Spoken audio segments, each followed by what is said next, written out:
Gilas Pilipinas send up practice in preparation for Paris Olympic qualifying tournaments.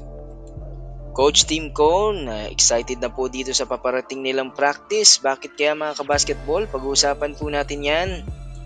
Taiwan Mustangs makakalaban itong ating Team Gilas dito sa tune-up game. So kilalanin po natin sino-sino ba yung mga player nila. Pero bago yan ka-basketball, huwag kalimutan mag-like, share, and subscribe. Salamat sa laging pagsubaybay. Ito po si Super Chris TV. Ayan ka-basketball, ito pong ating Team Gilas Pilipinas ay merong send-up game. Makakalaban nga po nila itong Taiwan Mustangs sa isang friendly game.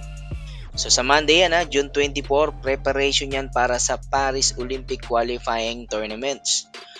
Bonus siya para sa mga Gilas fans sa mga kabasketball dahil admission free yan. Yan, walang bayad. So yung mga gustong manood, mas maganda agahan nyo na mga kabasketball. Eto kabasketball maganda yung ikukwento ko sa inyo.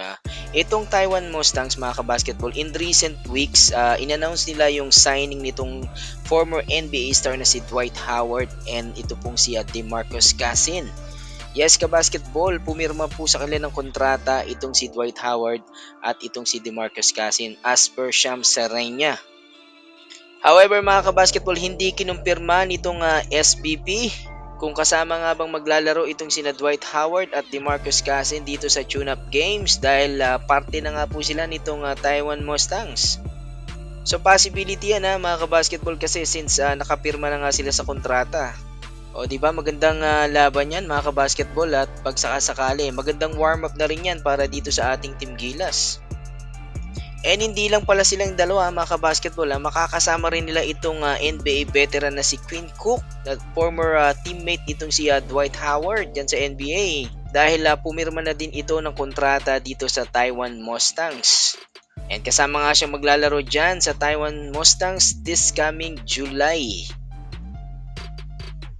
Kaya pala sinabi ni Coach Tim Cone mga kabasketball na excited na siya na magbalik practice kasama itong Team Gilas dito sa Inspire Sports Academy sa Laguna.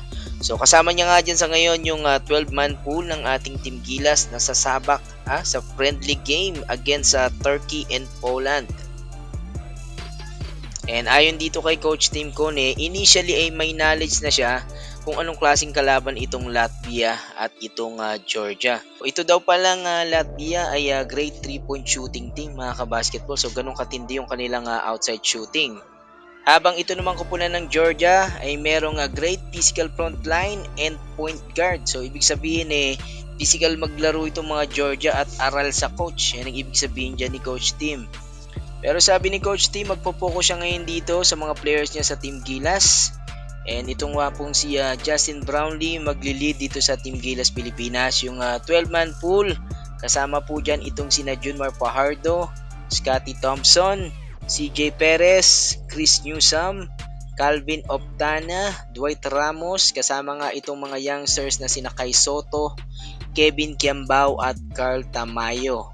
And expected na itong sina Japet Aguilar, yung papalit dito sa pwesto ni AJ Edu, habang ito namang si Mason Amos ay tatakpan yung pwesto nitong si Jamie Malonzo. Ayan. So yun ka-basketball, abangan na lang natin itong send-up practice. Ayan Salamat sa laging pagsubaybay. This is Super Chris TV.